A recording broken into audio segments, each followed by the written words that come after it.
Burner भी है जहाँ पे एलपीजी से आपको 30 से 40% तक सेंगे वुड पैलेट्स जो कि लकड़ी के बुरादे से ही बना गया है। ना इसका धुआं है ना इसमें से वो 300 से 360 रुपये किलो और ये किलो मिलती है और इसकी 100 रुपये है 2 किलो।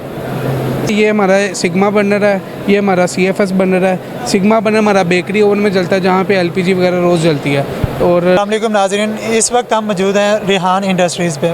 यहाँ पे हमने कुछ चीज़ें देखी हैं और ये जो पीछे हमारी पीछे अकम में देख सकते हैं, तो इसके बारे में हम ये जानने की कोशिश करते हैं भाई से कि आया ये क्या है और इसका पर्पज़ क्या है, क्या आसानी कर सकती हैं हमारे लिए। तो जी भाईजान अस्सलाम जी अस्सलाम वालेकुम। जी, नाम बताना आप पसंद करें? मोहम्मद रिजवान ताहिर। जी रिजवान भाई, ये आपके पास जो प्रोडक्ट लगी हुई हैं, ये जो आपके पास वो बर्नर वगैरह लगे हुए हैं, तो इनका क्या पर्पज़ क्या है? ठीक है, ये क्या आसानी कर सकते हैं हमारे लिए, उसके बारे में बताना चाहिए। ये हमारे पास जो बर्नर हैं ये वुड पैलेट्स पर जलते हैं, वुड पैलेट्स पर जलते हैं। और ये हमारे पास कमर्शियल बर्नर्स भी हैं, इंडस्ट्रियल बर्नर भी है जहाँ पे एलपीजी से आपको 30 से 40% तक सेविंग मिलती है। एलपीजी मतलब वो ये आप जो गैस है, कमर्शियल गैस है जहाँ पे बेकरियों में यूज़ होती है, जहाँ आपकी ये पकोड़े समोसे जहाँ पे भी फ्राइंग का काम है वहाँ पे यूज़ होती है, मिठाइयाँ बनाने के लिए यूज़ होती है। यानी आप इनडायरेक्टली ये कह रहे हैं कि इसके ज़रिए आप जहाँ पे वो एलपीजी यूज़ करते थे वहाँ पे आप ये काम कर सकते हैं आपका ना? हाँ जी, यहाँ वहाँ पे हमारा बर्नर लगेगा, आपको 30 से 40% तक आपको सेविंग मिलेगी।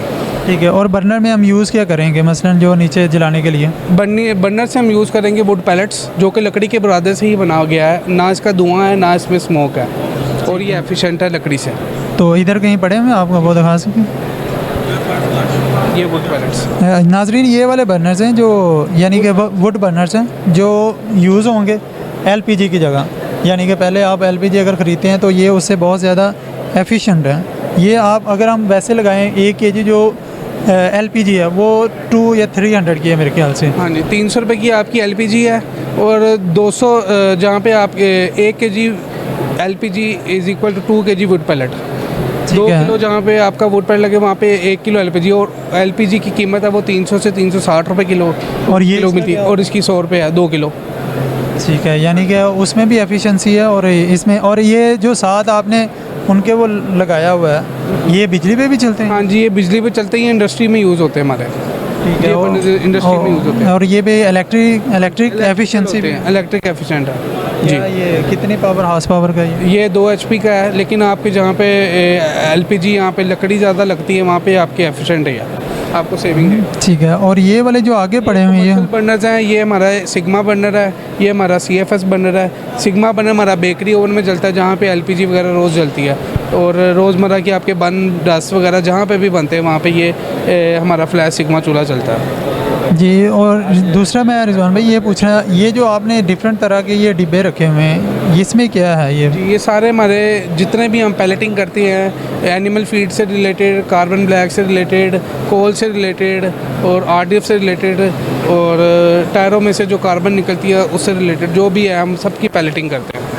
ठीक है, और ये सब यानी कि डिफरेंट पर्पज़ के लिए इनका आप बता सकते हैं इनका पर्पज़ क्या है? यानी कि जो टायरों से निकलती है, टायरों में से जो कार्बन निकलती है वो भी जलाने की ही काम आती है। अगर आप कार्बन ऐसे ही यूज़ करेंगे तो वो माहौलियाती आलूदगी में बहुत असर करती है, क्योंकि वो मैंने देखा हुआ जो टायरों की होती है ना, उसके अंदर से धुआं निकलता है ना, वो बड़ा ख़तरनाक टाइप का होता है। और वो चीज़ें भी ना जो आपकी सराउंडिंग है उसको ब्लैक, उसकी इतनी स्मेल होती है कि आपको सांस का, ये आपका बर्नर क्या उस चीज़ को बाहर नहीं आने देता है? जब आप इसको पैलेट में कन्वर्ट कर लेंगे तो आपके ये ना धुआं करेगा ना माहौलियाती आलूदगी में करेगा, ये क्योंकि एक ठोस बन जाएगा, और आप इसको जलाएं और इसको बंद करें। थैंक यू सो मच, ये बहुत अच्छी चीज़ है नाज़रीन। ये देखें कि इस टाइम जो हमें मसला आ रहा है ना वो इन्वायरमेंट इशू आ रहे हैं, तो इसको हल करने के लिए रिहान इंडस्ट्रीज़ की तरफ से ना बहुत अच्छा इनिशिएटिव है। अगर ये इन्वायरमेंट से खाली ये नहीं मसले कि ये खाली जो आपका यानी कि धुएँ की वजह से आपकी सांस का, ऑक्सीजन का प्रॉब्लम और भी बहुत सी डिजीज़ जन्म ले रही हैं, जिसके लिए रिहान इंडस्ट्री का बहुत अच्छा इनिशिएटिव है।